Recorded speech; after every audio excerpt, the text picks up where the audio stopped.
আপনি বাসর ঘরে কেন আসলেন? বিয়ে হয়েছে আপনার ছেলের সঙ্গে আর বাসর ঘরে আপনি শ্বশুরমশাই। বিয়ে হয়েছিল আমার স্বামীর সঙ্গে, কিন্তু বাসর রাতে ঘরে আসলো আমার শ্বশুরমশাই। এবং আমার বিয়ের আগেই আমার শাশুড়ির মারা গেল প্রায় ৩ বছর হয়ে গিয়েছিল। তারপর আমাদের বিয়ের পরে শুধু রাতে কেন যখন ইচ্ছে তখন আমার শ্বশুরমশাই আমার স্বামীর সামনেই শ্বশুরমশাই আমাকে বিছানায় ফেলে কি কারণে আমার স্বামী এসব মেনে নিত তা জানলে তোমাদের চোখ কপালে উঠে যাবে। আমি শালা, আমি বাংলাদেশের একজন বাসিন্দা। আজকের ঘটনাটি শোনার পর তোমাদের হয়ে যাবে। আমি কথা দিলাম বন্ধু। মূল ভিডিওটি শুরু করার আগে তোমাদের কাছে ছোট্ট একটা রিকোয়েস্ট। তোমরা যারা নতুন তারা আমার চ্যানেলটিকে সাবস্ক্রাইব করে পাশে থাকবে। তাহলে এবার আসল ঘটনা আসি। বাসর রাতে জানতে পারি যে আমার সঙ্গে নাকি শ্বশুরমশাই বাসর ঘরে আসবেন। আসলে বাসর রাতে আমি যখন আমার স্বামীর অপেক্ষায় বসেছিলাম তার কিছুক্ষণ পরেই দেখি আমার শ্বশুরমশাই ঘরের ভিতরে ঢুকে আমার সাথে ব্যবহার খারাপ করার চেষ্টা করছিলেন। তখন আমি ভয় পেয়ে আমার বাসা থেকে বেরিয়ে চিৎকার চেঁচামেচি করে আমার স্বামীর নাম ধরে ডাকতে শুরু করেছিলাম।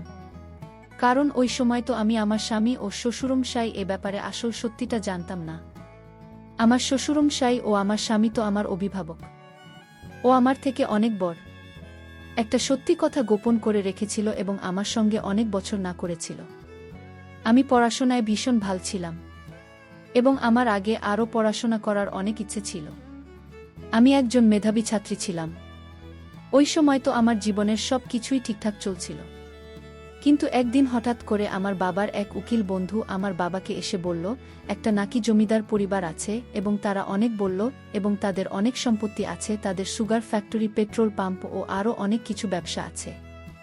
আমার বাবা তো তাদের টাকা পয়সাও সম্পত্তি দেখে এই সম্বন্ধের জন্য রাজি হয়েছিল। তারপর প্রথম দিন যখন আমাকে ছেলেপক্ষ থেকে দেখতে আসে তখন আমার ভাসুর ও আমার হবু স্বামী ও শ্বশুরমশাই আমাকে দেখতে এসেছিল। যেদিন তারা ৩ জন মিলে আমাকে দেখতে এসেছিল সেদিন আমার শ্বশুরমশাইয়ের ব্যবহার দেখে তো আমি খুব আশ্চর্য হয়েছিলাম। শুধু আমি কেন, আমার বাবা মাও ভীষণ আশ্চর্য হয়েছিল। কারণ আমার শ্বশুরমশাই আমার হাত দেখে জানার চেষ্টা করেছিলেন যে আমি একজন সর্বগুণসম্পন্ন নারী কিনা। শুধু তাই নয়, আমাকে অনেক রকমভাবে যাচাই করার পরে উনি আমাকে নিজের ছোট ছেলে সিহাবের জন্য পছন্দ করেছিলেন এবং আমাকে তার ছোট ছেলের জন্য পছন্দ করার পরে আমার বাবাকে হবু শ্বশুরমশাই বলেছিলেন, মাস্টার মশাই, আপনার মেয়ে তো হীরা আছে এবং আপনার মেয়েকে আমার বাড়ির বৌমা করব। আমার বাবা একটা প্রাইভেট স্কুলের মাস্টার ছিল, তাই আমার বাবাকে সবাই মাস্টারমশাই বলেই ডাকত।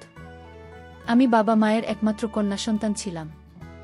ছেলেপক্ষ থেকে যখন আমাকে দেখতে আসার কথা হয়েছিল তার আগে আমার বাবার বন্ধু মানে উকিল কাকু ছেলেটির ছবি, আমার হবু স্বামী সিহাবের ছবি আমার বাবাকে দেখেছি এবং সিহাবের সুন্দর চেহারা দেখে তো আমার বাবা তাদেরকে আমাদের বাড়িতে আমন্ত্রণ জানিয়েছিল। কিন্তু আমরা কেউ স্বপ্নেও ভাবতে পারিনি যে আমার জীবন তো মুহূর্তের মধ্যেই নরকে পরিণত হতে চলেছিল। এমনকি আমার শ্বশুর আমাকে যেদিন দেখতে আসে সেদিনই এই বিয়েটা পাকা করে দিয়েছিল।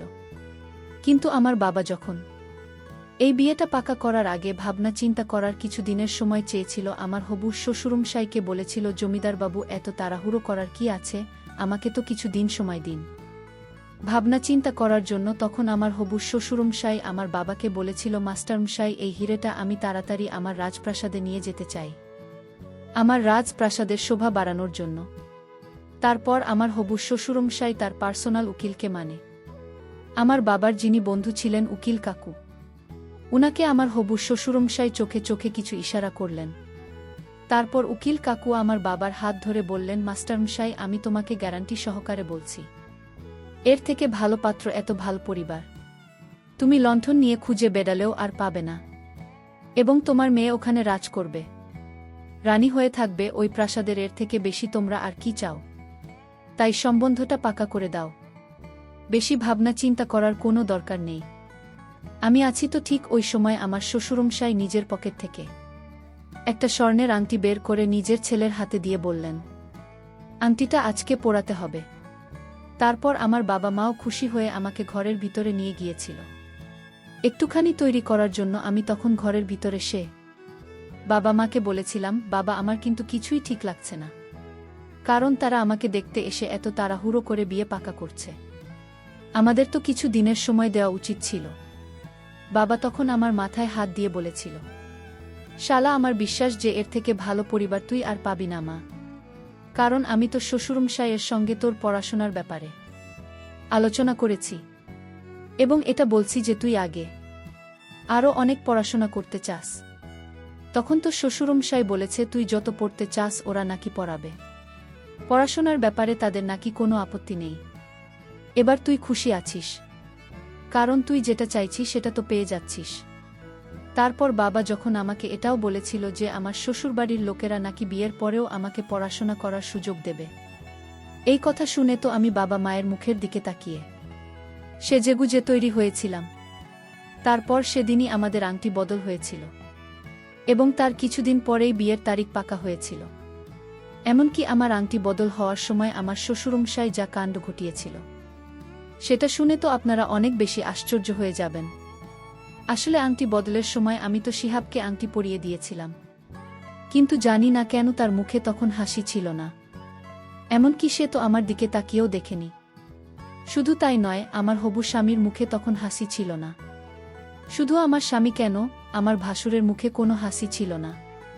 তারপর আংটি বদলের সময় শিহাব যখন আমাকে আংটি পরাতে আসেন, তখন জানি না কেন তার হাত ধরাধরি করে কাঁপছিল, এবং তার চোখ মুখ লাল হয়ে গেছিল, এবং সে বারবার তার বাবার মুখের দিকে তাকাচ্ছিল, কিন্তু সে আমাকে আংটি পরাতে পারছিল না। তারপর ওই সময় আমার শ্বশুর সবার সামনে শিহাবকে গালাগালি দিয়ে বললেন, ছাড়, তোর দ্বারা কিছুই হবে না, দেয় এই সব কাজটাও আমি করে দিচ্ছি। এই বলে আমার শ্বশুরমশাই আংটিটা শিহাবের হাত থেকে কেড়ে নিয়ে উনি নিজেই আমাকে আংটিটা পরিয়ে দিয়েছিলেন। ওই সময় তো আমি কিছুই বুঝতে পারছিলাম না যে তারা এসব কি করছিল। আমার শ্বশুরের কাণ্ড দেখে তো অনেক বেশি আশ্চর্য হয়েছিলাম, এবং আমার হবু স্বামী কেন এত ভয় পাচ্ছিল আমাকে আংটি পরানোর সময়। তখন আমার শ্বশুরের পার্সোনাল উকিল মানে উকিল কাকু আর কি, উনি আমার বাবা মায়ের দিকে মুচকি হেসে বলেছিল, আরে আমাদের শিহাব না, ভীষণ সহজ সরল, আজ পর্যন্ত কোনো মেয়ের দিকে খারাপ নজরে দেখাতো। অনেক দূরের কথা, সে তো আজ পর্যন্ত কোনো মেয়ের সঙ্গে কথা বলেনি, তাই সে হয়তো একটু ঘাবড়ে গেছে। আপনারা এটা নিয়ে কোনো দুশ্চিন্তা একদম করবেন না। তার কিছু দিনের মধ্যেই কিন্তু আমি বিয়ে হয়ে শ্বশুরবাড়িতে চলে আসি। বিয়েতে যখন আমি শিহাবের সঙ্গে মণ্ডপে বসেছিলাম, সেদিন কিন্তু তার মনে অনেক ফুর্তি ছিল, এবং সেদিন কিন্তু আমার শ্বশুরমশাই আমাদের বিয়েতে উপস্থিত ছিলেন না। আমার বাবা যখন আমার শ্বশুরমশাইয়ের খোঁজ স্বামী নিতে শুরু করেছিল, তখন উকিল কাকু আমার বাবাকে বলেছিল, রাত্রি ৯টার পরে নাকি আমার শ্বশুরমশাই নিজে ওষুধ খেয়ে শুয়ে পড়েন। উনি নাকি ৯টার পরে আর রাত জাগতে পারেন না, আর সেজন্যই নাকি উনি আমাদের বিয়েতে উপস্থিত থাকতে পারেননি। এই কথাটা শুনে আমার মনে একটু খটকা লেগেছিল।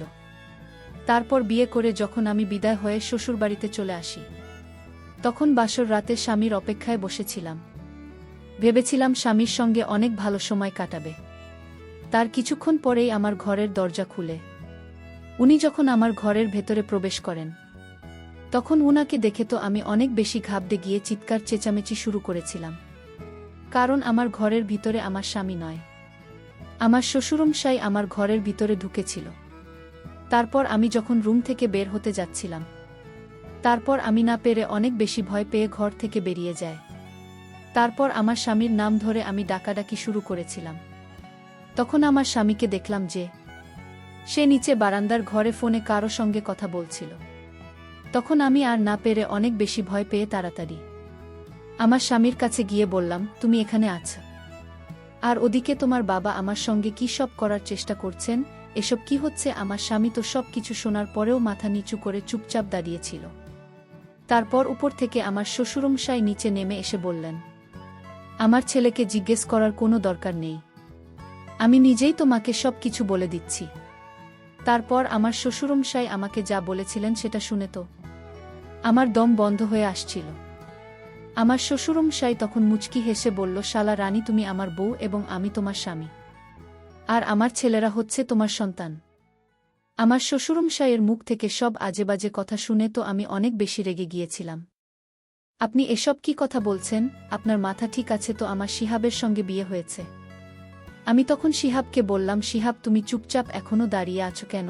তুমি তোমার বাবাকে আমাদের দুজনের বিয়ের কথাটা বলো। আমার শ্বশুর তখন আবার আমাকে বললেন, এই যে আমার মহারানী, এই বাড়িতে শুধুমাত্র আমার হুকুম ও আমার আদেশ চলে। আর তোমার সঙ্গে আমার ছেলে নয়, আমার বিয়ে হয়েছে। মণ্ডপে আমি তোমার পাশে বসেছিলাম এবং ওই পাগড়ি পিছনেও আমি ছিলাম। আর আমি তো তোমার ছোট ছেলে হয়। আর আমার 2 ছেলে তো আগেই বিয়ে হয়ে গেছে, তাদের বউ আছে। আমি যখন কোনো মতেই এটা বিশ্বাস করতে রাজি হয়নি জেসি হবে নাকি 1 বছর আগেই বিয়ে হয়ে গেছে, তখন আমার শ্বশুরমশাই তার ছোট বোন ও মায়ের নাম ধরে বাইরে ডাকলেন এবং বললেন আমি নাকি আজ থেকে তার 2 বোমাদের শাশুড়ি মা হয়। শ্বশুরের মুখ থেকে সবকিছু শোনার পরে তো কিছুক্ষণের জন্য আমি গান শূন্য হয়ে গেছিলাম। তো মনে হচ্ছিল যে আমার মাথা কাজ করা বন্ধ করে দিয়েছে, এবং এটাই তো স্বাভাবিক। তারপর আমি যখন কান্নাকাটি শুরু করে আমার শ্বশুরমশাইকে জিজ্ঞেস করেছিলাম যে উনি আমার সঙ্গে এত বড় ছিল না কেন করেছেন, তখন আমার শ্বশুরমশাই আমাকে বললেন, আমি যদি তোমার বাবার কাছে গিয়ে বলতাম যে আমি তোমাকে বিয়ে করব, তাহলে কি তোমার বাবা এই বিয়েতে কখনো রাজি হতো?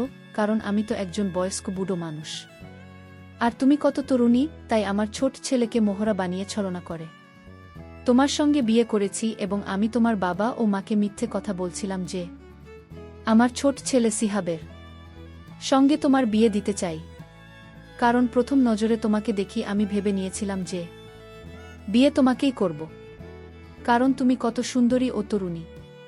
সেটা যেভাবেই হোক না কেন, আমি বিয়েটা তোমার সঙ্গেই করব।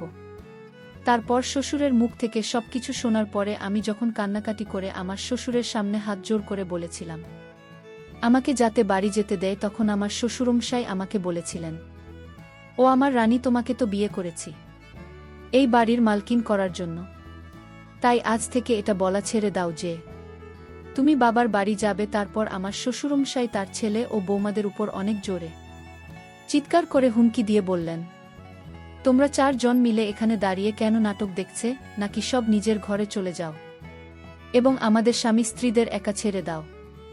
এটা আমাদের মাঝখানের ব্যাপার, এমনিতেও আজ আমাদের বাসর রাত। তারপর আমার শ্বশুরমশাই আমাকে ঘরের ভিতরে নিয়ে এসে আমার সঙ্গে জোর করে সারা রাত। সেদিন আমি সারা রাত ঘুমাইনি। সেদিন সারা রাত আমার চোখ দিয়ে জল পড়েছিল এবং আমার কিছুই বুঝতে বাকি ছিল না যে আমার সঙ্গে অনেক বড় অন্যায় হয়েছিল। কিন্তু সেদিনই আমি নিজের মনে মনে প্রতিজ্ঞা করেছিলাম যে এটার প্রতিশোধ তো আমি নিয়েই ছাড়ব এবং আমি নিজের জীবন নষ্ট হতে দেব না, এবং সেটা নিজের জ্ঞান ও উপস্থিত বুদ্ধির মাধ্যমে করব। আমার সঙ্গে অত বড় অপরাধ হওয়া সত্ত্বেও আমি কিন্তু হার মানিনি। এমনকি ওই বাড়িতে কিছুদিন থাকার পরে আমি বুঝতে পেরেছিলাম যে আমার শ্বশুরমশাই তার ছেলে ও বোমাদের ভয় দেখিয়ে রেখেছিলেন। এমনকি আমার শ্বশুর তো তার ছেলেদের হাত খরচের জন্য 1 টাকাও দিত না। আমার শ্বশুরমশাই মানে আমার স্বামী তাদেরকে সারাক্ষণ অপমান করত। এমনকি তারা 4 জনে আমার শ্বশুরের প্রত্যেকটা কথা ভয়ে মাথা নত করে পেতে দিত, কারণ তারাও বাধ্য ছিল। আমার শ্বশুরের এত সম্পত্তি থাকা সত্ত্বেও সে তার ছেলেদেরকে কিছু দিত না, এবং তাদের 20 টাকার প্রয়োজন হলেও তারা আমার বুড়ো শ্বশুরের কাছে হাত পেতে চেয়ে নিত। এমন নয় যে সব কিছু জানার পরেও আমি সেখান থেকে পালানোর কোনোদিন চেষ্টা করিনি। আমি বীরুর কাছ থেকে পালানোর অনেক চেষ্টা করেছিলাম। এমনকি আমার বাবা মা সব কিছু জানতে পেরে যখন আমার শ্বশুরবাড়িতে এসেছিল আমাকে সেখান থেকে নিয়ে যেতে, কিন্তু আমার বুড়ো স্বামী আমার বাবা মাকে হুমকি দিয়েছিল, এবং বুড়োর যেহেতু অনেক টাকা ও সম্পত্তি ছিল, তাই আমার বুড়ো স্বামী আমার বাবা মাকে বলেছিল তারা যদি বেশি বাড়াবাড়ি করে তাহলে আমার বুড়ো স্বামী নাকি টাকার জোর দেখে আমার বাবা মাকে মিথ্যে কেসে ফাঁসিয়ে দিয়ে জেলের ভিতরে ভরে দেবে। আমার বুড়ো স্বামী মানে শ্বশুরমশাই তাদেরকেও শাস্তি দিতে ছাড়ত না। আর এই সব কিছুই উকিল কাকুর জন্যই হয়েছিল, কারণ ওই উকিল তো সব কিছুই আগে থেকে জানতেন। উকিল আমার স্বামীর ডানহাত ছিল, সে টাকার লোভে আমার শ্বশুরের সব কথা শুনতে এবং আমার জীবনটাকে নষ্ট করেছিল। এবং আমার শ্বশুরের টাকা পয়সা সব কিছুর হিসেব উকিল রাখতে। বন্ধুরা, পরিশেষে একটি কথা তোমাদের উদ্দেশ্য করে বলতে চাই, তোমরা বিয়ের আগে অবশ্যই সময় নিবে, তাড়াহুড়ো করে বিয়ে করবে না বা বিয়ে দেবে না, তাহলে আজকের মতো অবস্থা তোমাদের হবে। বন্ধুরা, গল্পটি ভালো লাগলে লাইক করে পাশে থাকবেন। ধন্যবাদ।